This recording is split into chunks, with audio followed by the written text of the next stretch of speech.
میرے عزیز دوستو، زندگی میں انسان کوئی بھی ارادہ کرتا ہے، کوئی بھی پروگرام بناتا ہے تو وہ چاہتا ہے کہ میرے ارادے، میرے پروگرام اور میں نے جو نیتیں کی ہیں وہ منزل مقصود تک پہنچ جائیں۔ ارادہ ہر انسان رکھتا ہے، ضروری نہیں ہے کہ سب کی منزل بھی میسر آئے۔ کچھ لوگوں کا مقدر رستہ بھی ہوتا ہے، کچھ لوگوں کا نصیبہ کچھ دیر کا سفر بھی ہوتا ہے۔ بہت سارے لوگ اسلام نافذ کرنے کی ٹرین پر سوار ہوتے ہیں، لیکن اسلام آباد آتا ہے تو منزل کو پہنچ جاتے ہیں، اور اسلام کی ٹرین سے اترتے دکھائی دیتے ہیں۔ ضروری نہیں ہوتا سب کے حصے میں نتیجہ بھی آئے، لیکن جد و جہد کرنا، کوشش کرنا، سفر کو جاری رکھنا، یہ مومن کی ذمہ داری ہے۔ میں یہ دیکھ رہا ہوں کہ آج کل تیزی کے ساتھ ہماری ملت کے جوان تھوڑے سفر کے بعد تھکنے لگیں، تھوڑا رستہ طے کرنے کے بعد مایوس گفتگو کرنے لگیں۔ اللہ تبارک و تعالیٰ نے انسان کی اور بالخصوص بندہ مومن کی تربیت کرتے ہوئے کہا ہے کہ یا ایھا الذین آمنوا اصبروا، اے ایمان والو صبر کرو، وصابروا اور ڈٹے رہو، ورابطوا اور کمر بستہ رہو، جد و جہد کرتے رہو، واتقوا اللہ اور اللہ سے ڈرو، لعلکم تفلحون تاکہ تم فلاح پا جاؤ۔ صبر کرو، ڈٹے رہو اور جد و جہد جاری رکھو، ورابطوا کمر بستہ رہو، بڑھتے رہو۔ میدان کربلا کے اندر دو چیزیں جو سب سے زیادہ نمایاں ہیں اور جو سب سے زیادہ واضح، جو بڑی نکھری ہوئی ہمیں دکھائی دیتی ہیں، اور وہی دو چیزیں ہیں جس کی آج ہمارے اندر تیزی سے کمی ہوتی جا رہی۔ بڑے یہ شکایت کرتے ہیں کہ آپ نوجوانوں کو سمجھائیں، ان کو جلدی کاہے کی ہے، حالات ٹھیک ہو جائیں گے۔ بعض جگہوں پہ چھوٹے یہ کہتے ہیں کہ ابا جی سے اور دادا جی سے آپ یہ کہیں کہ کام اپنے وقت پہ ہونا ہے، جلد باز نہ ہوا کریں۔ میدان کربلا نے انہی دو چیزوں کا ہمیں سبق دیا ہے۔ وہ چیزیں کیا ہیں؟ ایک صبر، ایک استقامت۔ آپ اپنی زندگی حوصلے کے ساتھ گزاریں اور اپنے سفر کو جاری رکھیں، استقامت کے ساتھ آگے بڑھتے رہیں۔ یہ دو چیزیں سبق ہیں میدان کربلا کا۔ میدان کربلا کے اندر جو چیز سب سے زیادہ اہل بیت نبوت کی طرف آئی ہے وہ ظلم ہے، ستم ہے، جفا کشی ہے، اور اہل بیت نے جو سب سے بڑھ کر کے دکھایا ہے وہ ان کا صبر ہے۔ یہ صبر اور استقامت کی ایک مثال علماء نے لکھی ہے۔ جس طرح دریا کے دو کنارے ہوتے ہیں نا، اگر وہ دو کنارے دریا کے موجود رہیں تو وہ دریا اپنے مقام پہ جا کے کھیت کو پانی دیتا ہے، کھلیان کو پانی دیتا ہے، سبزیاں اگتی ہیں، درخت اگتے ہیں، زمین بنجر ہو تو اس کی آبیاری ہوتی ہے۔ اگر وہ دو اس کے بند سائیڈوں پہ قائم رہیں، لیکن اگر وہ بند درمیان سے نکال دیے جائیں تو وہی دریا تباہی مچا دیتا ہے، سیلاب آ جاتا ہے۔ انسان کی زندگی میں صبر اور استقامت دو بند ہوتے ہیں میرے بھائی، یاد رکھنا۔ اگر آپ کے اندر صبر اور استقامت ہے تو آپ کی خواہشات کنٹرول میں رہتی ہیں، اور اگر یہ صبر اور استقامت آپ سے چھوٹ جاتا ہے، بڑا کچھ لوگ کہیں گے، بڑی باتیں کریں گے، بڑا کچھ سنایا جائے گا، اپنے بیگانے کئی رستوں پر کئی جملے کسیں گے، اگر یہ دونوں بند ٹوٹ گئے تو آپ کی خواہشات بے لگام ہو جائیں گی، وہ آپ سے وہ کام کرائیں گی جو آپ نے خواب میں بھی نہیں سوچا ہوگا۔ صبر اور استقامت، میں پڑھ رہا تھا علماء نے لکھا ہے کہ قرآن پاک میں اللہ نے 90 کے قریب، تقریباً 90 مرتبہ صبر کا ذکر کیا، اور حدیث پاک میں میرے رسول پاک نے تقریباً 900 مرتبہ صبر کی تلقین فرمائی ہے۔ قرآن مجید تو کسی بات کو اشارتاً کر دے تو وہ کافی ہے، لیکن جگہ جگہ قرآن مجید نے کہا، جگہ جگہ کہا، یا ایھا الذین آمنوا اصبروا وصابروا ورابطوا، ایمان والو صبر کرو، ڈٹے رہو، کمر بستہ رہو، واتقوا اللہ، اللہ سے ڈرو، لعلکم تفلحون، اس امید پر کہ تم فلاح پا جاؤ۔ اپنی زندگی تھوڑی سی حوصلے والی گزاریں۔ آپ کسی کی محبت میں کوئی جملہ کہے تو اسے بھی ذرا سہنا سیکھیں، اور کسی اپنے کے خلاف جب کوئی بندہ بات کرے تو اسے بھی سہنا سیکھیں۔ جس طرح تعریف آپ کو میٹھی لگتی ہے نا، اسی طرح جب تنقید بھی میٹھی لگنے لگے نا، جو نظریے کے لوگ ہوتے ہیں انہیں تنقید اور تعمیر سے فرق نہیں پڑتا، کیونکہ وہ ان کا اپنا ایک ویژن ہوتا ہے، ان کی اپنی ایک سوچ ہوتی ہے، وہ اپنے نظریے پر چل رہے ہوتے ہیں، انہیں زیادہ پریشانی نہیں ہوتی، انہیں دکھ بھی اتنی تکلیف نہیں دیتے، جتنا مزہ سکھ دیتے ہیں اتنا ہی مزہ دکھ دیتے ہیں، کیونکہ ان کا ایک ویژن ہے۔ قرآن مجید کا ایک دوسرا مقام ہے، سورہ لقمان ہے، حضرت لقمان اپنے بیٹے کو نصیحت کرتے ہیں تو کہتے ہیں یا بنیا، اے میرے بیٹے، اقیم الصلاۃ وامر بالمعروف، ایک تو نماز قائم رکھنا اور دوسرا لوگوں کو نیکی کا حکم دینا، ونہا عن المنکر، اور لوگوں کو برائی سے منع کرنا، وَاصْبِرْ عَلَىٰ مَا أَصَابَكَ، اور اس رستے میں جو تجھے تکلیف آئی اس پر صبر کرنا۔ بیٹے کو نصیحت کر رہے ہیں باپ، اور لہجہ دیکھیے کیا، یا بنیا، او میرے بیٹے، کیا لہجہ ہے، کیا انداز ہے، او میرے بیٹے۔ ایک تو یہ کرنا، نماز قائم رکھنا، بھلائی کا حکم دینا، برائی سے منع کرنا، اور اس پر جو تجھے مشکل آئے اس پر صبر کرنا۔ اور پھر کیا کہتے ہیں، قرآن مجید کا انداز دیکھیے، فرمایا ان ذالک من عزم الامور، بے شک یہ بڑی ہمت والے کام ہیں، نیکی کا حکم دینا، برائی سے منع کرنا، نماز پڑھنا اور مصیبت پر صبر کرنا، یہ ہمت والے کام ہے پتر، ہمت والے کام ہے، ذرا ڈٹ کے کرنا، بے حوصلہ نہ ہونا۔ ایک بزرگ بیٹھے تھے، اللہ کے نیک بندے بھی تھے اور تجارت بھی کرتے تھے، لاکھوں کا کاروبار تھا، بزرگ بیٹھے ہوئے ہیں تو اچانک خبر ملی کہ حضرت صاحب پڑھا رہے تھے سبق، خبر ملی کہ آپ کا وہ جو ایک جہاز تھا نا مال بردار، وہ جہاز آپ کا ڈوب گیا پانی میں۔ فرمانے لگے الحمدللہ، سبق پڑھاتے رہے، 2-4 گھنٹے گزرے تو ایک بندہ پھر آیا، اس نے آ کے کہا حضور مبارک ہو، وہ جو جہاز ڈوبنے والی خبر تھی وہ غلط تھی، وہ جہاز آپ کا بالکل ٹھیک ٹھاک ہے، لاکھوں روپے بچ گئے۔ فرمانے لگے الحمدللہ، سبق اسی روٹین سے پڑھاتے رہے، پہلی نقصان کی خبر آئی تو پھر بھی الحمدللہ، اور دکھ کی خبر آئی پھر بھی الحمدللہ، سکھ کی آئی تو پھر بھی الحمدللہ، سبق اپنی روٹین سے پڑھاتے رہے، سفر جاری رہا، رکے نہیں۔ اختتام ہوا تو طلباء کہنے لگے حضور اتنے بڑے نقصان کی خبر آئی، جملہ ہی کوئی نہیں ٹوٹا آپ کا، لفظوں کے اندر کہیں ہم نے اتار چڑھاؤ نہیں دیکھا، حضور چہرے پر کوئی پریشانی نہیں، اور پھر اتنی بڑی خبر ملی خوشی کی، کوئی آپ کی آنکھوں میں روشنی نہیں آئی، کوئی ہم نے آپ کا چہرہ بدلتے نہیں دیکھا، معاملہ کیا ہے؟ تو فرمانے لگے معاملہ ایک ہی ہے، دکھ بھی رب کی طرف سے ہے، سکھ بھی رب کی طرف سے ہے، تو دکھ قبول محمد بخشا راضی رہن پیارے، اگر سارا کچھ اسی کی جانب سے ہے تو یہ تو کوئی بات نہ ہوئی کہ دکھ آنے پہ بندہ کہے ہو یہ کیا بن گیا، سکھ آئے تو بندہ کہ دیکھا میں نے محنت کی تھی تو کامیاب ہو گیا۔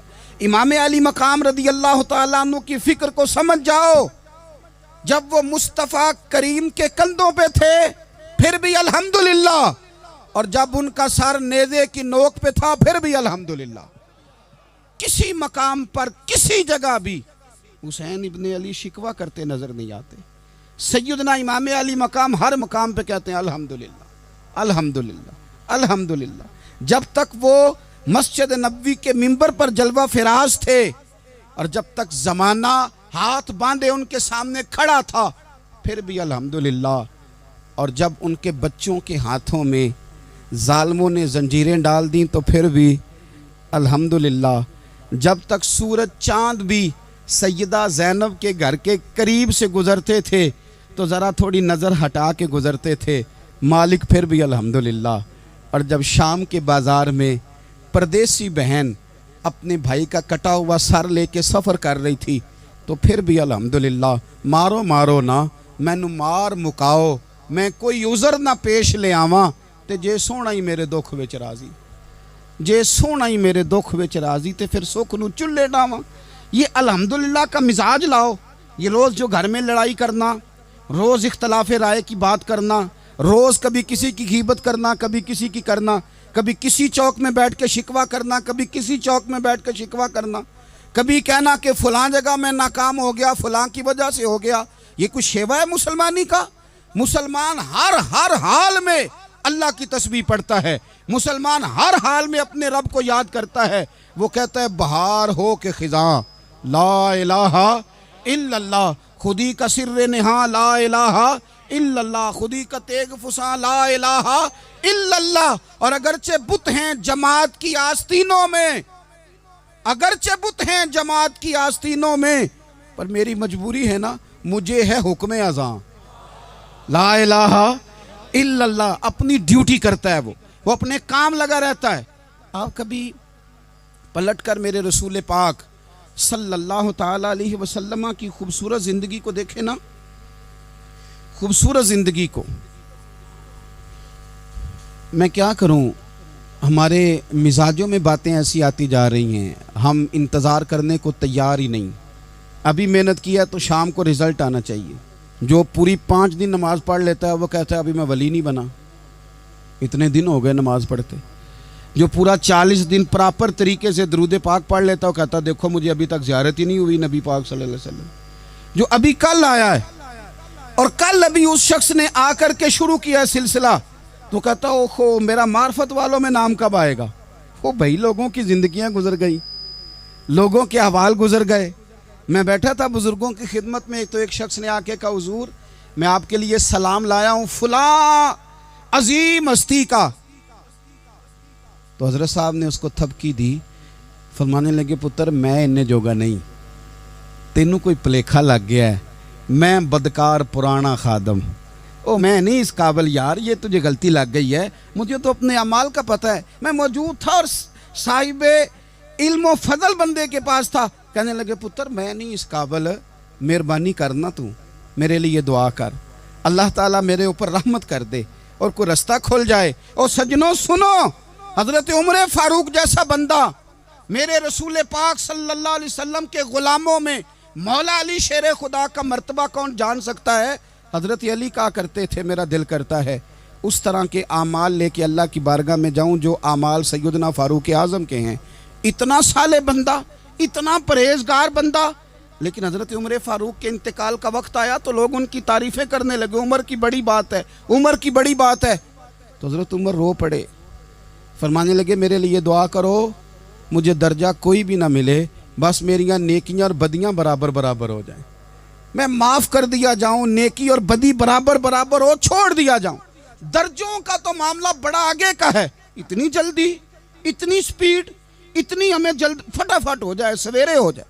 آپ اپنی جد و جہد تو کریں، آپ تھوڑا پلٹ کے تو دیکھیں، آپ دیکھیں کہ لوگ میدانوں میں رہے، حضرت خالد بن ولید میدان میں رہے، حضرت سعد بن ابی وقاص میدان میں رہے، حضرت سیدنا ابو عبیدہ بن جراح میدان میں رہے، یہ لوگ ہمیشہ میدانوں میں رہے، اپنی اپنی ڈیوٹی کر کے چلے گئے۔ اسلام پھیلتا رہا، اپنی اپنی ترتیب سے آگے جاتا رہا، اپنے اپنے رنگ میں اللہ تعالیٰ لوگوں کو دین کی سمجھ عطا کرتا رہا۔ جلدی بڑی ہے، بہت جلدی ہے، شارٹ دروازہ چاہیے، صبر ہی کوئی نہیں، استقامت ہی کوئی نہیں، فٹافٹ ہو جائے۔ بہت سارے لوگ آ کے کہتے ہیں حضرت صاحب نماز تو پڑھنے لگا ہوں، روزہ تو رکھنے لگا ہوں، داڑھی بھی میں نے رکھ لی ہے اور آپ کے پاس بھی آتا ہوں، اب کوئی نگاہ کر دینا۔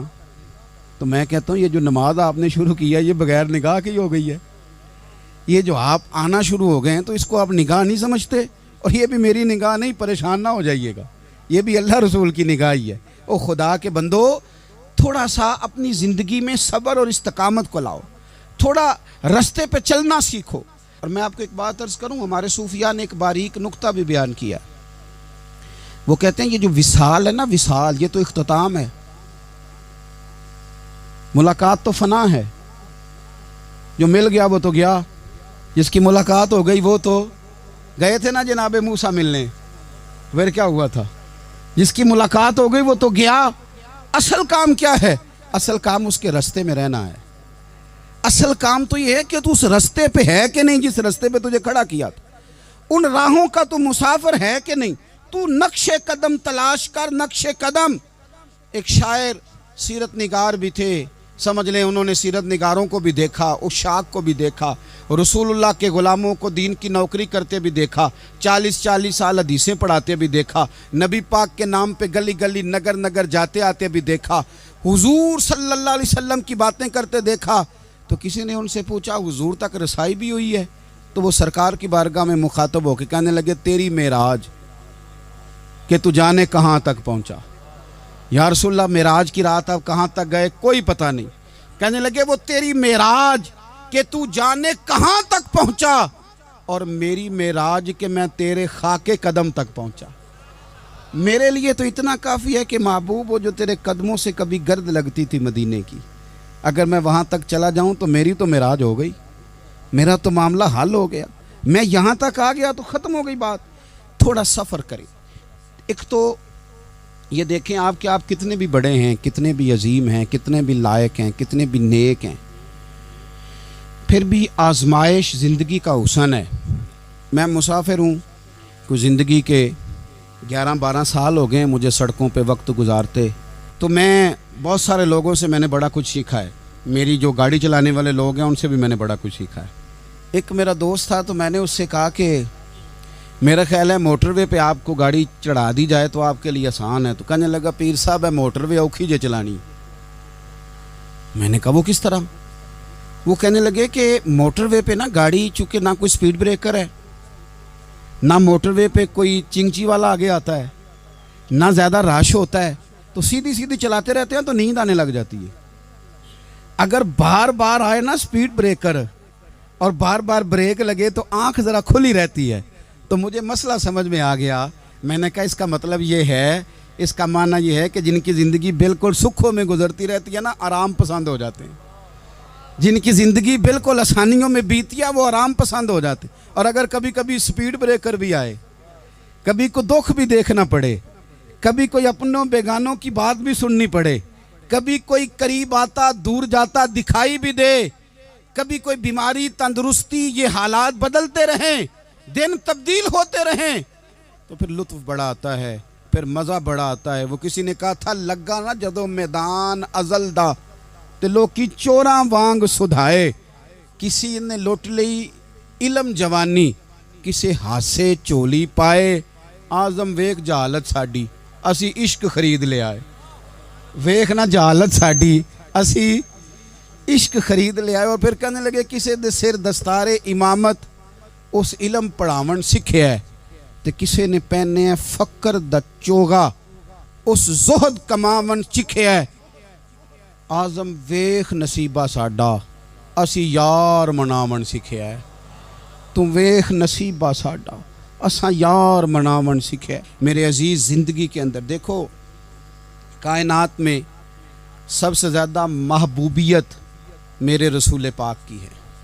میرے نبی پاک صلی اللہ علیہ وسلم کی زلف کی بات بھی میرا رب کرتا ہے، حضور کی آنکھوں کی بات بھی میرا رب کرتا ہے، حضور سید عالم کے چہرہ والضحیٰ کی بات بھی کرتا ہے، زلف واللیل کی بات بھی اللہ کرتا ہے۔ میرا رب رسول پاک صلی اللہ علیہ وسلم کے سینہ علم نشرہ کی بات بھی کرتا ہے، پیشانی والفجر کی بات بھی کرتا ہے، حضور کی آنکھیں ما زاغ البصر کی بات بھی کرتا ہے۔ اتنی محبوبیت کہ رسول پاک چلیں تو اللہ اس کی بات بھی کرے، ہجرت کریں تو اس کی بات بھی کرے، جس شہر میں حضور رہیں اس کی قسم اٹھائے۔ اور حال پتہ کیا ہے کہ محبوب پیدا نہیں ہوئے تو باپ چلے گئے، ابھی عمر چھوٹی تھی، ماں کی کھل کے زیارت ہونا تھی کہ اماں بھی چلی گئیں، دادا کندھوں پہ کھلایا کرتے تھے، تو تاریخ کہتی ہے کہ دادا کا جنازہ اٹھا تو پیچھے پیچھے حضور بھی آنسو بہا رہے تھے۔ ایک وفادار بیوی ملی تو اپنے وقت پہ سیدہ ختیجہ بھی چلی گئیں۔ ایک ٹائم آیا تو جناب ابو طالب بھی رخصت ہو گئے۔ مکے سے حضور کو اتنا پیار تھا وہ چھوڑنا پڑا۔ صادق اور امین کہنے والوں نے حضور کی دعوت کو قبول کرنے سے انکار کر دیا تو رسول کریم نے اپنی پیشانی پر کسی قسم کا کوئی شکن نہیں آنے دیا۔ رسول پاک مدینے آئے تو لوگ تلواریں لے کے بدر میں آ گئے لڑنے، شہید کرنے، حضور وہاں بھی کوئی پریشان نہیں ہوتے۔ میدان احد آیا تو نبی پاک نے اپنے چچا کو کٹے ہوئے وجود میں دیکھا، نکلی ہوئی آنکھوں میں دیکھا، کٹے ہوئے ہونٹوں میں دیکھا۔ کسی جگہ میرے رسول پاک صلی اللہ تعالی علیہ وسلم شکوہ کرتے دکھائی نہیں دیتے۔ حضور کی وہ بیوی سیدہ عائشہ صدیقہ رضی اللہ تعالیٰ عنہ، جن کی پاکی کا رب بیان کرے، ان پر منافقین نے الزام لگا دیا، اتنے پاک گھرانے پر لوگوں نے انگلی اٹھائی۔ میرے رسول نے آنسو بہائے، پر کسی جگہ حضور پریشان ہوتے دکھائی نہیں دیے۔ ہم ڈھونڈنے لگے، تلاش کرنے لگے۔ جب دروازہ رسول پہ گئے تو حضور خود بولے، میرے رسول فرمانے لگے، میرے غلاموں یاد رکھنا یہ صبر میری چادر ہے، یہ صبر میری چادر ہے، یہ حوصلہ میری چادر ہے۔ سید عائشہ صدیقہ رضی اللہ تعالیٰ عنہ فرمایا کرتی تھی، لوگوں مجھے اللہ کی عزت کی قسم میں نے حضور سے بڑھ کر کسی کو صبر کرنے والا نہیں دیکھا، کسی کو حوصلہ کرنے والا حضور سے بڑھ کے نہیں دیکھا۔ امت کو کیا ہو گیا؟ یہ چوراہوں پہ لڑ رہی ہے، چوکوں پہ لڑ رہی ہے، گھر ہیں کہ فساد کے آئینہ دار بنے ہوئے ہیں، لوگ آ کے رو پڑتے ہیں کہ جناب بھائیوں کا سلوک نہیں، کوئی دعا کر دیں، رو پڑتے ہیں جناب ابا کے ساتھ بھی لڑائی ہو جاتی ہے، کوئی تعویذ دے دیں، ذرا حوصلہ نہیں، صبر نہیں، کسی جگہ ٹھہرنا تو سیکھو میرے عزیز، کسی جگہ او یارو آؤ نا، میدان کربلا کے 2 سبق استقامت اور صبر۔ کتنا درجہ ہے سیدنا بلال حبشی کا، میں تقریر کر دیتا ہوں، آپ سن لیتے ہیں، لیکن کبھی وہ انداز بھی تو دیکھو نا۔ حضرت بلال، او میرے دوست، جیل کے اندر بندے کے ہاتھ نہیں باندھے جاتے، پیر نہیں باندھے جاتے، پر لوگ جیل میں روتے ہیں، تڑپتے ہیں۔ سیدنا بلال کہتے ہیں میں کلمہ پڑھتا تھا، رات امیہ مجھے باندھ کے رکھتا تھا، اور سویرے جب پتھر اچھی طرح تپ جاتے تھے نا تو لا کے باہر مجھے پتھروں پہ لٹا دیتا تھا اور میرے وجود پر بھاری بھرکم پتھر رکھ دیتا تھا۔ سننا ذرا، تصور میں لانا، بلا میں کیا کہنے لگا ہوں۔ حضرت حسان بن ثابت رضی اللہ تعالیٰ عنہ فرماتے ہیں میں مکہ مکرمہ آیا حج یا عمرے کے لیے، تو میں نے مسجد نبوی کے جو آج مؤذن بلال ہیں، میں نے ان کا یہ رنگ دیکھا کہ مکے کے بچوں نے ان کے گلے میں رسی باندھ کے نا تو ہاتھوں میں پکڑی ہوئی ہے، اور مکے کے بازاروں میں نا ان کو کھینچتے ہیں، لے جاتے ہیں۔ میں نے ایک شخص سے پوچھا یہ کیا ماجرا ہے، کیا معمہ ہے؟ تو بتانے والوں نے بتایا کہ یہ کالے رنگ کا حبشی غلام مار سارا دن کھاتا ہے، اس کے ساتھ لوگ وہ سلوک کرتے ہیں جو اذیت ناک اور خوفناک ہے، سارا دن مار کھاتا ہے پر اپنی زبان پہ خدا کا نام لیتا رہتا ہے، محمد مصطفیٰ کا نام لیتا رہتا ہے۔ او تینوں لب دیاں آپ گواچے، سانو اپنی خبر نہ کوئی، آ ویکھنا ساتھوں پارے نی ککھ گلیاں، ہن تے آکھ دے لوگ شدائی، اسی ننگ نموس دا ساڑ کے چولا، گل پہنے ہے تاج گدائی، اوے سجنا اپنا آپ گوایا ہے، تاں یار نے چاتی پائی۔ بھائی اس طرح کا لوگوں نے بھی انداز دیکھا، لیکن ہمارا یہ حال ہے کہ کسی جگہ بھی ٹھہراؤ نہیں، کسی جگہ بھی ٹھہراؤ نہیں، کسی جگہ بھی صبر نہیں، کسی کام پر بھی استقامت نہیں۔ ہماری دوستیاں روز ٹوٹتی ہیں، تعلقات روز کمزور پڑتے ہیں، ہم بڑے جوش کے ساتھ آگے بڑھتے ہیں اور بڑے بڑے اعلانیہ وعدے کرتے ہیں۔ کون سی چیز ہے جو ہمیں کمزور کر دیتی ہے؟ سوائے اس کے کہ ہمارا نفس کمزور ہے، سوائے اس کے کہ ہمارا نظریہ کمزور ہے، سوائے اس کے کہ ہمارے اندر وہ طاقت نہیں جو ہمیں استقامت پہ لا کے کھڑا کرے، جو ہمارے اندر حوصلہ پیدا کرے۔ یاد رکھنا میدان کربلا کے اندر حضرت سیدنا امام حسین رضی اللہ تعالیٰ عنہ کا جو حوصلہ تھا وہ اتنا مثالی تھا، اتنا مثالی تھا، اتنا مثالی تھا۔ ایک جنازہ گھر میں اٹھ جائے نا، اور خدا معاف کرے وہ کسی جوان کا ہو، تو بوڑھے کی کمر کئی روز کھڑی نہیں ہوتی۔ لیکن کربلا کے اس شاہ سوار کی کہانی بھی سننا میرے بھائی، جو اپنے کندھے پہ صبح سے لاشیں اٹھا کے لا رہے ہیں، صبح سے امام علی مقام لاشیں اٹھا کے لاتے ہیں۔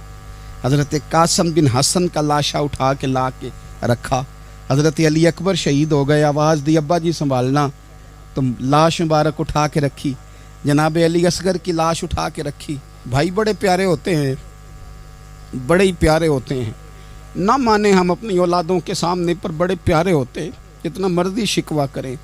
بھائی پائیاں دیاں باواں ہوندے تے بھائی پائیاں دے ویری، بڑے پیارے ہوتے ہیں، کیا کریں بھائی جو ہوئے نہیں ان کی تکلیف سہی جاتی۔ حضرت عباس رضی اللہ تعالیٰ عنہ کو جب امام علی مقام اٹھا کے لا رہے تھے تو 1 منٹ کے لیے رکے اور کہنے لگے اللہ اب میری کمر کمزور پڑ گئی ہے، میرا بھائی چلا گیا تو پیچھے سے نا کچھ کمزور پڑ گئی ہے۔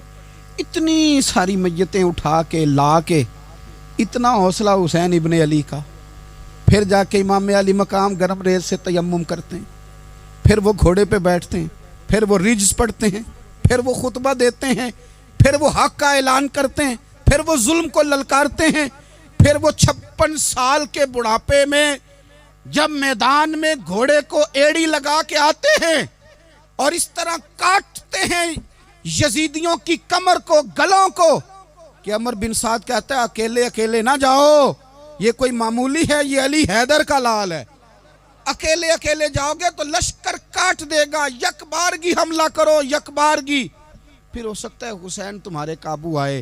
امام علی مقام میدان کربلا میں جب تیر کھا رہے تھے تو تجھے حوصلہ سکھا رہے تھے، مجھے حوصلہ سکھا رہے تھے۔ جب وہ میدان کربلا میں نیزے کھا رہے تھے، زخم لے رہے تھے، تو ڈٹنا سکھا رہے تھے، حوصلہ کرنا سکھا رہے تھے۔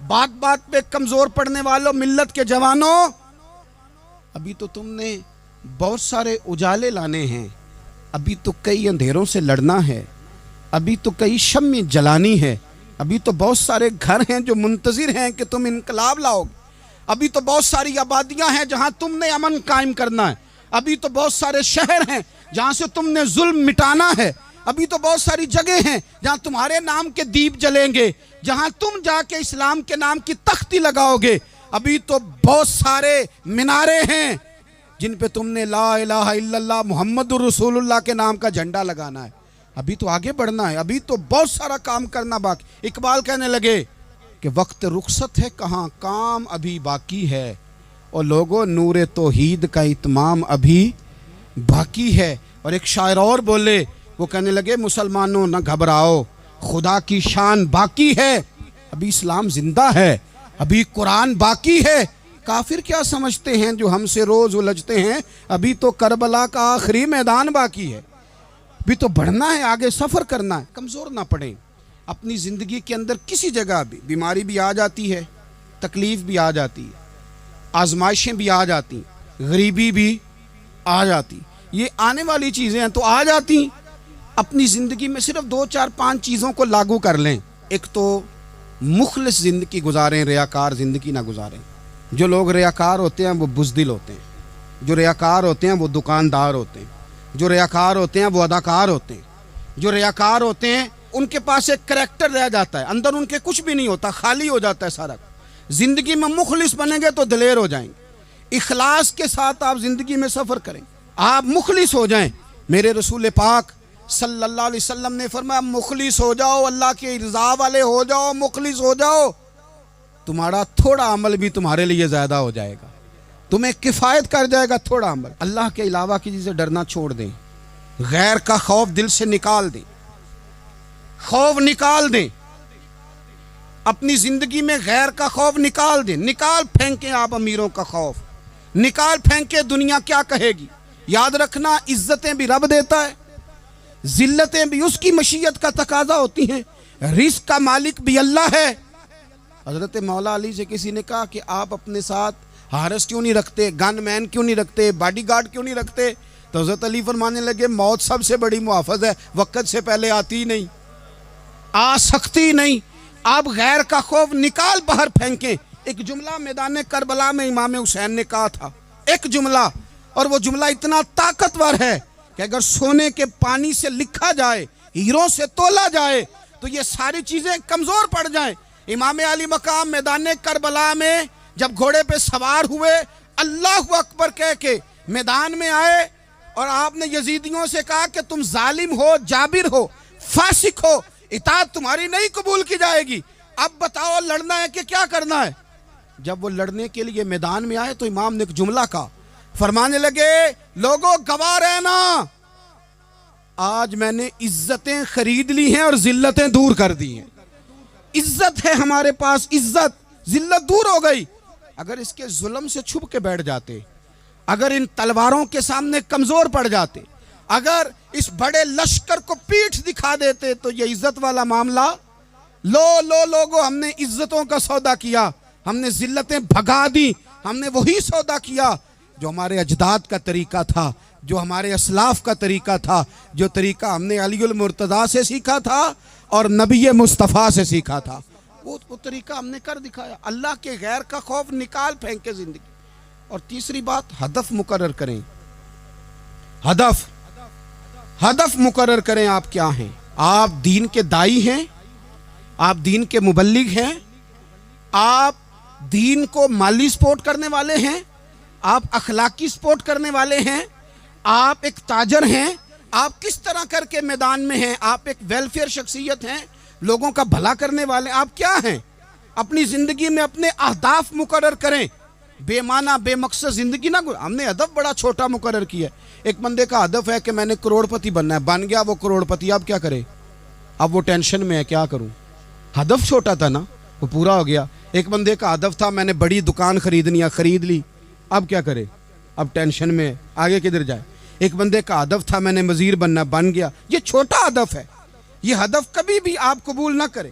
ایک ہدف وہ تھا جو یزید نے اختیار کیا کہ مجھے حکومت پہ بیٹھنا ہے۔ ایک ہدف وہ تھا جو عبید اللہ ابن زیاد کا تھا کہ مجھے گورنر بننا ہے۔ ایک ہدف وہ تھا جو عمر بن سعد کا تھا کہ مجھے رے کی حکومت لینی ہے۔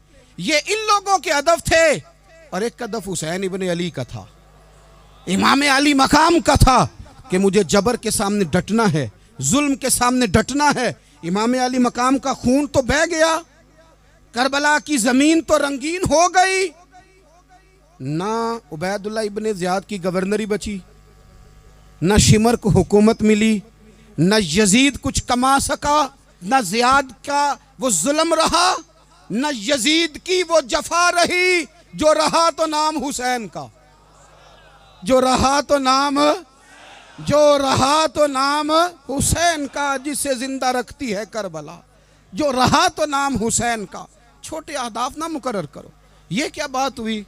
ایک کونسلری پہ سارا کچھ ہار دینا، ایک بچے کے میڈیکل کالج کے داخلے پہ سارا کچھ ہار دینا، ایک ہلکی چیز سفارش پہ سارا کچھ ہار جانا، ایک بڑے آدمی کے نام فوٹو آ گئی اور تو سارا کچھ ہار کے بیٹھ گیا۔ نہ، اپنی قیمت تھوڑی نہ لگا، جگہ جگہ نہ بکا کر، جگہ جگہ نہ بکا کر، جگہ جگہ نہ اپنے آپ کو سیل کیا کر۔ ہمارے سودے ہو گئے، ہمیں حضور نے خرید لیا، مدینے کی گلی میں سودا ہو گیا۔ سودا کس نام پہ ہوا؟ کس نام پہ ہوا؟ ہم نے صرف اتنا کہا کہ یا رسول اللہ میدان محشر کہہ دینا کہ وہ دیکھو ہمارا غلام آ رہا ہے۔ بس اتنی سی بات پہ سودا ہوا، بک گئے، طے کر لیا، اس کو معراج سمجھا۔ بھائی کمزور کیسے پڑ گئے ہم؟ کس مقام پہ کمزور پڑ گئے؟ کہاں جا کے ہمارے اندر کمزوری آئی؟ استقامت، صبر، حوصلہ، ڈٹنا، مضبوط ہونا۔ ہم نا سوشل میڈیا دیکھ کے رائے قائم کرتے ہیں، آج کل یہ ہو رہا ہے تو لہذا اب بھی یہ کر دیں، کل وہ ہو رہا ہے تو لہذا اب بھی وہ کر دیں۔ ہمارا نظریہ کتاب و سنت ہے، ہمارا نظریہ وہ ٹرینڈ نہیں جو آج کل فلانی جگہ پہ چل رہا ہے۔ ہمارا نظریہ ہمارے بزرگوں کے 1400 سالہ نظریات ہیں۔ آپ 4 5 6 خبریں دیکھ کے نظریہ نہ بنایا کریں، نظریہ اللہ کی کتاب دیکھ کے بنائیں، رسول اللہ کا فرمان دیکھ کے بنائیں۔ 5 7 10 20 اینکر جہاں آپ کو لے کے جائیں وہ والا ذہن نہ بنائیں، ذہن وہ بنائیں جو ذہن ہمیں سیدنا امام حسین نے عطا فرمایا ہے۔ اپنی زندگی میں ایک تو اخلاص لائیں، اللہ کے غیر کا خوف نکالیں، ہدف مقرر کریں، اور مزاج جد و جہد والا بنائیں، جد و جہد والا۔ میرے حضرت صاحب، میرے تاج الشریعہ، میرے شیخ، میرے مربی، میرے محسن، سرمایہ حیات، میری آنکھوں میں بھی وہ جلوہ ہے کہ میں نے ان کو دیکھا ہے۔ انہوں نے اپنی زندگی ایک کونے سے شروع کی، پوری دنیا کا انہوں نے سفر کیا۔ انہیں پتا تھا کہ بریلی شریف میں لاکھوں لوگ آتے ہیں، یہاں عرس ہوتے ہیں، لیکن ان کی ایک وصیت ہے، وہ بہت ساری جگہ آڈیو ریکارڈنگ بھی اس کی موجود ہے۔ حضرت نے فرمایا تھا میں زندگی میں رسول اللہ کے دین کے لیے نکلا ہوا ہوں، میں جگہ جگہ سفر کرتا رہتا ہوں، میری وصیت ہے اس رستے میں اگر کہیں میرا آخری وقت آئے تو مجھے بریلی شریف نہ لے کے جانا، اسی راہ میں مجھے دفن کر دینا، اسی راہ میں اسی جگہ دفن کر دینا۔ میں چاہتا ہوں اسی راہ پہ دفن ہو جاؤں، اسی جگہ۔ عدم سے لائی ہے ہستی میں آرزو رسول، دیکھو ہمیں کہاں کہاں لیے پھرتی ہے جستجو رسول، کہاں کہاں لیے پھرتی ہے جستجو رسول، اور میں اپنی حیاتی تو قربان تھی وہاں۔ دیکھو محمد پکیندے گزر گئی، احد نال احمد صدیندے گزر گئی۔ کہا کہ اسی رستے میں نا، اسی رستے میں، یعنی رستہ ہو اور جب آخری وقت کا اعلان ہو تو لوگ کہیں کہ وہ تو حضور کے دین کی بات بتانے گیا تھا، اور کوئی کہے وہ تو ابھی ابھی رسول اللہ کے دین سنا کے گیا تھا، اور کوئی کہے کہ اس نے تو کل بھی وعدہ کیا تھا کہ وہ آئے گا اور حضور کی بات سنائے گا۔ عدم سے لائی ہے نا ہستی میں ہمیں آرزو رسول۔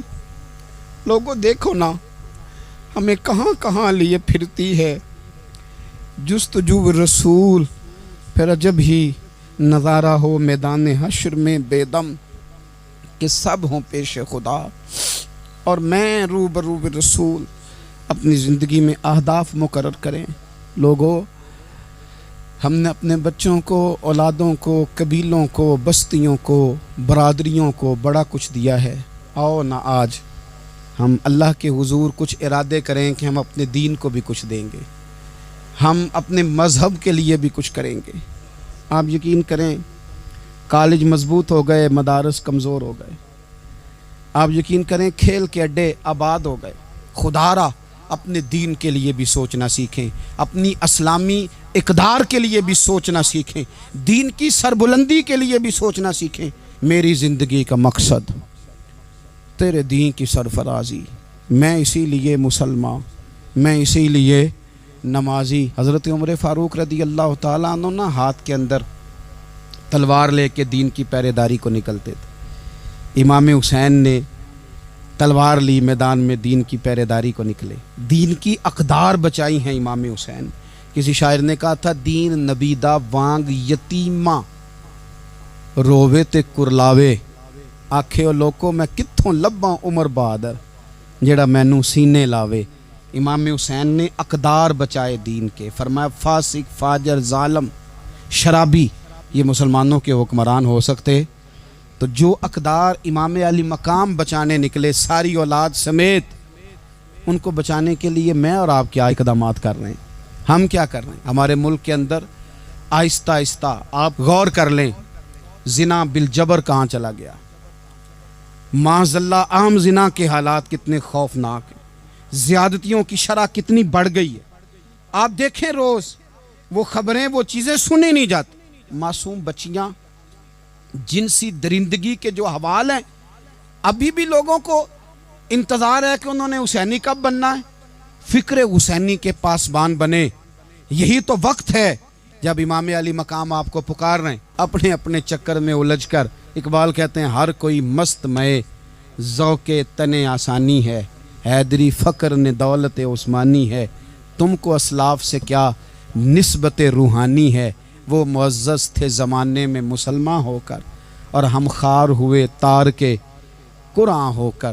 اٹھنے کا وقت ہے، ارادے کرنے کا وقت ہے، اسلامی اقدار اپنے گھروں میں، اپنی جمعیت میں، اپنے قبیلے میں اس کے نفاذ کا وقت ہے۔ جد و جہد کریں، آگے بڑھیں، ہمت کریں۔ جس کی کوئی نماز آج کی رہ گئی ہے وہ ساری نمازیں پوری کر کے، جو قضا ہیں وہ ادا کر کے سوئے۔ اللہ کی بارگاہ میں استغفار پڑھیں، توبہ کر کے اپنے وقت کو بتائیں، چھوڑ دیں دوسروں کی غلطیوں پہ اتنا وقت لگانا، اپنے اوپر تھوڑی محنت کریں، اپنے اندر کچھ خامیاں نکالیں اور کچھ اپنے آپ کو رگڑ کے خوبیاں پیدا کریں، اور اپنی صلاحیتیں اپنے دین کے لیے خرچ کریں، اپنی خوبیاں دین کے لیے لگانے کی کوشش کریں۔ ہم بھی دوبارہ سے تجدید عہد وفا کرتے ہیں، دوبارہ سے آج کہتے ہیں کہ یا رسول اللہ صلی اللہ علیہ وسلم، ہمارا وعدہ ہے کہ میری زندگی کا مقصد تیرے دین کی سرفرازی، میری زندگی کا مقصد تیرے دین کی سرفرازی، میں اسی لیے مسلمان، میں اسی لیے نمازی۔